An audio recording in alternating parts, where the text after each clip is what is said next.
Hello everyone, कर्मी academy के इस यूट्यूब चैनल पे आप सभी का स्वागत है। और आज हम पढ़ने जा रहे हैं चुनाव के बारे में, कुछ जनरल नॉलेज की बातें, कुछ जनरल स्टडीज की बातें जो कि आपके एग्जाम में, कंपटीशन एग्जाम में आई सकती है, क्योंकि इस साल लोकसभा चुनाव हुआ है। साथियों, लोकसभा चुनाव होने के बाद कम से कम मैं बता रहा हूँ आपको दो या चार क्वेश्चन आपके एग्जाम में आने ही आने। वो 2 या 4 क्वेश्चन क्या हो सकते हैं, कम से कम इस लोकसभा चुनाव के बारे में मैं बता दूं, कम से कम 150 से 200 या हो सकता है उससे भी ज्यादा 250 क्वेश्चन तक ही जाएंगे। वो 250 क्वेश्चन पूरे के पूरे हैं। उन 250 क्वेश्चन में से लगा लो 4 क्वेश्चन, इन 250 क्वेश्चन में से 4 क्वेश्चन, 3 क्वेश्चन आएंगे ही आएंगे।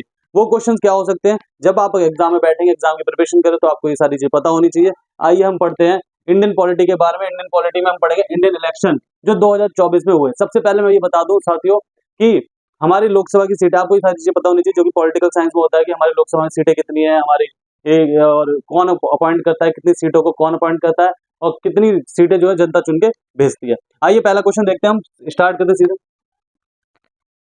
कि who administer the oath to PM, कि कौन जो है पीएम को शपथ दिलाता है। जैसे मान लीजिए, चाहे मोदी शपथ ले, चाहे इंडिया अलायंस शपथ ले, चाहे एनडीए की गवर्नमेंट, चाहे मोदी प्रधानमंत्री पद की शपथ ले, चाहे राहुल गांधी प्रधानमंत्री पद की शपथ ले, कोई भी अगर वो शपथ लेगा प्रधानमंत्री, तो प्रधानमंत्री को शपथ कौन दिलाता है बच्चों? प्रेसिडेंट। कौन दिलाएगा? President. How many first time voters are there in Lok Sabha election 24?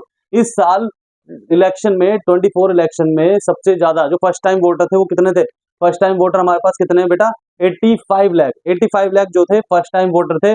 Second मेरे पास Lok Sabha election witness how many electors, कितने इलेक्टर्स जो है, कितने विटनेस, कितने लोगों ने वोट दिया इस साल? जो लोकसभा का इलेक्शन था वो कितने लोगों का विटनेस रहा? तो लगभग 96.8 करोड़, लगभग क्या 96.8 करोड़ लोगों ने इस साल क्या किया? वोट दिया, जो कि अपने आप में वर्ल्ड रिकॉर्ड है। इतनी तो पॉपुलेशन नहीं होती किसी कंट्री की जितने हमारे यहाँ पे लोगों ने वोट डाला है। तो when did Lok Sabha election 24 start? Lok Sabha election 24 कब स्टार्ट हुआ? तो हमारे पास है इसका आंसर 19 अप्रैल 2024 को लोकसभा इलेक्शन स्टार्ट हुए। Who appoints chief election commission of India? जो चीफ होता है इलेक्शन कमीशन का, उसको कौन अपॉइंट करता है? अगर मैं बताऊं तो चीफ इलेक्शन कमिश्नर को जो अपॉइंट करता है वो प्रेसिडेंट होता है। ठीक है, प्रेसिडेंट द्वारा वो चीफ इलेक्शन कमिश्नर अपॉइंट किया जाता है। कहीं आप सोचो कि कोई एक पार्टी या प्रधानमंत्री उसको अपॉइंट करता है। अगर प्रधानमंत्री चीफ इलेक्शन कमिश्नर को अपॉइंट करेगा तो ये लगा लो सही तरीके से चुनाव की जो निष्पक्षता होनी चाहिए वो नहीं होगी, वो कहीं ना कहीं चुनाव में धांधली हो जाएगी। तो इसलिए हमारे पास प्रेसिडेंट इलेक्शन कमिश्नर को क्या करता है? अपॉइंट करता है। आगे बात करते हैं। आगे हमारे पास क्या minimum age of contest in Lok Sabha election. अगर आप लोकसभा इलेक्शन लड़ना चाहते हैं अपने जीवन में, तो आपकी उम्र कम से कम 25 साल की होनी चाहिए। और इस बार जो है बहुत सारे कैंडिडेट ऐसे हैं जिनकी एज जो 25 कंप्लीट है। बिल्कुल 25 साल के कम से कम 2 और 3, कम से कम 4 से 5 लोग ऐसे हैं जो 25 साल के हैं, जो लोकसभा में चुन के आए हैं। आगे मेरे पास हम यहाँ पे अगला क्वेश्चन पढ़ेंगे, speaker of the first Lok Sabha. पहली लोकसभा के स्पीकर कौन थे? तो पहली लोकसभा के स्पीकर थे जीवी मावलंका।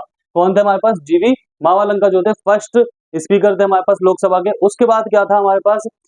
फर्स्ट लोकसभा कब थी? जब पहला इलेक्शन हुआ होगा 1951, 1952 में पहला इलेक्शन हुआ था, जिसमें पंडित नेहरू क्या बने थे? भारत के प्रथम प्रधानमंत्री बने थे। अब मैं बता रहा था कि जब गवर्नमेंट फॉर्म होती है, कैबिनेट मंत्री चुने जाते हैं, तो उन मंत्रियों के लिए सभी पूरी की पूरी लोकसभा का एक स्पीकर चुना जाता है, जो हेड वहां पे बैठा होता है, आपने देखा होगा लोकसभा में, उसको चुना जाता है। तो पहली लोकसभा के जो थे हमारे पास स्पीकर कौन थे? जीवी मावलंका थे। ये याद रखना, बहुत इंपॉर्टेंट क्वेश्चन है ये वाला, क्योंकि बच्चों को ध्यान नहीं रहता। GV Mavalankar. Who is the leader of DMK in Tamil Nadu? ये क्यों है? क्योंकि ये चर्चा में है ये सब। ठीक है, who is the leader of TDP, who is the leader of Jana Sena? TDP, DMK, ये पार्टी के नेम है हमारे पास, तेलुगु देशम पार्टी। और कौन है लीडर डीएमके का हमारे पास? एमके स्टालिन। एमके स्टालिन जो है हमारे पास किसके लीडर हैं? तमिलनाडु में जो पार्टी है उसके लीडर हैं। Who is the leader of TDP? TDP का लीडर कौन है? चंद्रबाबू नायडू। चंद्रबाबू नायडू, जिन्होंने कम से कम, अभी हमारे पास इलेक्शन हुआ है इनका, तो इनकी पार्टी ने विधानसभा इलेक्शन में 135 विधानसभा इलेक्शन में 135 सीट आई है इनकी, और लोकसभा में आई कम से कम 16 सीट आई है। ठीक है, तो चंद्रबाबू नायडू अब क्या बनने वाले हैं? आंध्र प्रदेश। कहाँ पे? ये आंध्र प्रदेश। आंध्र प्रदेश के सीएम बनेंगे क्या? कौन बनेगा सीएम आंध्र प्रदेश का? चंद्रबाबू नायडू। क्योंकि इसी साल लोकसभा इलेक्शन के साथ ही वहां पे क्या हो गए थे? विधानसभा के इलेक्शन हुए थे। अब who is the leader of Jana Sena? अब ये जो जनसेना पार्टी है, ये भी कहाँ पे हमारे पास? ये भी आंध्र प्रदेश में है। कहाँ पे बेटा? ये भी आंध्र प्रदेश में। तो इसके जो लीडर हैं जनसेना के, वो क्या है? पवन कल्याण। अच्छा, पवन कल्याण क्यों? आप कहोगे कि सर इतने सारे लीडर हैं, आपने जनसेना को क्यों लिखा, पवन कल्याण को क्यों लिखा? तो मैं आपको बता दूं, पवन कल्याण की जो पार्टी है उसने 21 कैंडिडेट, तो ये भी आंध्र प्रदेश की पार्टी है, इन दोनों ने मिलकर लड़ा, उसने 21 कैंडिडेट उतारे अपने ग्राउंड पे इलेक्शन लड़ने के लिए 21 के 21 जीत गए, यानी 100% रिजल्ट इस पार्टी का रहा। 2 कैंडिडेट उन्होंने उतारे लोकसभा में, 2 में से 2 क्या हुए, लोकसभा इलेक्शन जीत गए। तो इस पार्टी का जो रिजल्ट था 24 का, वो पूरे के पूरे इंडिया में 100% रिजल्ट है किसका, जनसेना का। पवन कल्याण क्या है, पवन कल्याण आंध्र प्रदेश के बहुत ही बड़े सुपरस्टार हैं। आपने देखा होगा उनकी कई मूवी राउडी राठौर के बिहाफ पे जो बनी है, तो उस तरीके की मूवी पवन कल्याण जो है वहां के आंध्र प्रदेश के तेलुगु फिल्म स्टार है।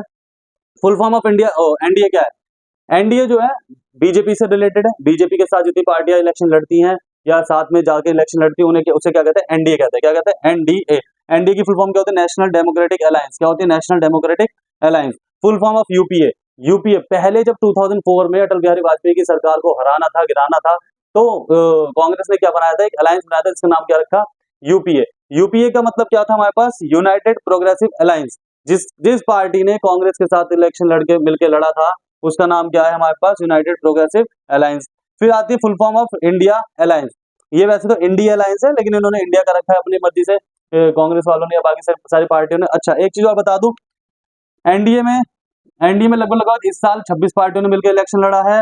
और इंडिया कहाँ गया, इंडिया ने कम से कम 28 पार्टियों ने मिलकर इलेक्शन लड़ा है। तो full form of India alliance का क्या है हमारे पास, 28 है। इंडिया का फुल फॉर्म क्या है, Indian national development inclusive alliance. ये क्या है, इसमें कांग्रेस साथ जितनी बाकी सारी पार्टियों जिन्होंने इलेक्शन मिलकर लड़ा, चाहे वो समाजवादी पार्टी हो गई, चाहे आम आदमी पार्टी हो गई, जिन्होंने भी मिलकर लड़ा, उनका नाम क्या है, Indian national development inclusive alliance. बात आती है अब यहाँ पे, who is the chief election commissioner of India. अभी मैंने बताया था chief election commissioner of India कौन है अभी, श्री राजीव कुमार। राजीव कुमार जो है चीफ इलेक्शन कमिश्नर है। एक बात और बताऊंगी, फर्स्ट इलेक्शन कमिश्नर को भी याद कर लेना, ठीक है, कि पहला इलेक्शन कमिश्नर इंडिया का कौन था। तो इस वक्त कौन है, Rajiv Kumar. In how many phases election 24 conducted, कितने फेजेस में ये इलेक्शन हुआ। अब मैं बताऊं, ये देश का सबसे लंबा चलने वाला चुनाव था, जो कम से कम कितने फेजेस में हुआ था, 7 फेजेस में हुआ। कितने फेजेस में, 7। 19 अप्रैल को ये स्टार्ट हुआ और 2 जून को जाके ये खत्म हुआ, 1 जून को जाके खत्म हुआ। अब इतना लंबा इलेक्शन ये पहली बार इतिहास में देखा गया कि भाई इतना लंबा इलेक्शन हुआ है। और गर्मी की वजह से वोट परसेंट था वो भी क्या हो गया था, कम हो गया है। Largest number of Lok Sabha seat, सबसे ज्यादा largest number of Lok Sabha seat कौन से राज्य में, पूरे हमारे पास इंडिया है। इंडिया में एक स्टेट होता है जिसका नाम होता है उत्तर प्रदेश, और उत्तर प्रदेश में सबसे ज्यादा लोकसभा की सीट क्या है, 80। और ऐसा कहा जाता है जिसकी उत्तर प्रदेश में सीटें आ जाती हैं, वही प्रधानमंत्री डिसाइड करता है, कौन, उत्तर प्रदेश। लेकिन इस बार कुछ उलटफेर हो गया, तो इसलिए प्रधानमंत्री की भी दिक्कत आ रही है, ठीक है। अगर यूपी से पूरी सीट मिल जाती तो शायद हमारे पास सीधा प्रधानमंत्री को क्लियर मैंडेट मिल जाता कि हाँ आप जाइए और सरकार बनाइए। तो यहाँ पे क्या है हमारे पास, यूपी एक ऐसा स्टेट है जहां पे कितनी लोकसभा सीट है, 80। कितनी है हमारे पास, 80 सीटें हैं। Full form of EVM. EVM क्या होता है, आपको पता है कि ईवीएम मशीन है, ठीक है। उस ईवीएम की फुल फॉर्म क्या होती है, इलेक्ट्रॉनिक वोटिंग मशीन, जहां पे हम जाके क्या करते हैं, उसमें जाके हम वोट करते हैं, और वहां बटन दबाने के बाद ही वहां पे चीजें आपके पास पता चलता है आपने किसको वोट दिया। तो उसे हम क्या कहते हैं, ईवीएम कहते हैं, जिसका नाम क्या होता है, इलेक्ट्रॉनिक वोटिंग मशीन। इसके और भी क्वेश्चंस हैं, आप इस बार जब पढ़ेंगे, मैं कह रहा हूँ गारंटेड क्या, इस साल लोकसभा इलेक्शन हुए हैं, और जितने भी पेपर आएंगे उसमें ये लगा लो, जितने भी कंपटीशन एग्जाम आएंगे उसमें 2024 का जिक्र होगा ही होगा, जो इलेक्शन हुए हैं, कि क्या क्या हुआ, कैसे कैसे समीकरण बने, क्या क्वेश्चन बनी, किसकी सरकार बनी, किसकी नहीं बनी। क्योंकि अगर आपको कंपटीशन क्लियर करना तो आपको अपने माइंड को क्या रखना पड़ेगा, जागरूक रखना पड़ेगा, ग्रो करना पड़ेगा डेली नॉलेज के साथ। तो अगर वीडियो अच्छी लगी हो तो शेयर करें, सब्सक्राइब करें, लाइक करें, और हमारे चैनल पे डेली जो भी जनरल अवेयरनेस के या जनरल स्टडीज के, जीके के जो भी क्वेश्चन है उनको रिवाइज करते जाएं। धीरे धीरे करके क्वेश्चन इतने सारे हो जाएंगे कि आप खुद को देखोगे कि आपके पास इतनी नॉलेज हो गई है कि आप इजीली अपना एंट्रेंस क्लियर करके आओगे। Thank you so much.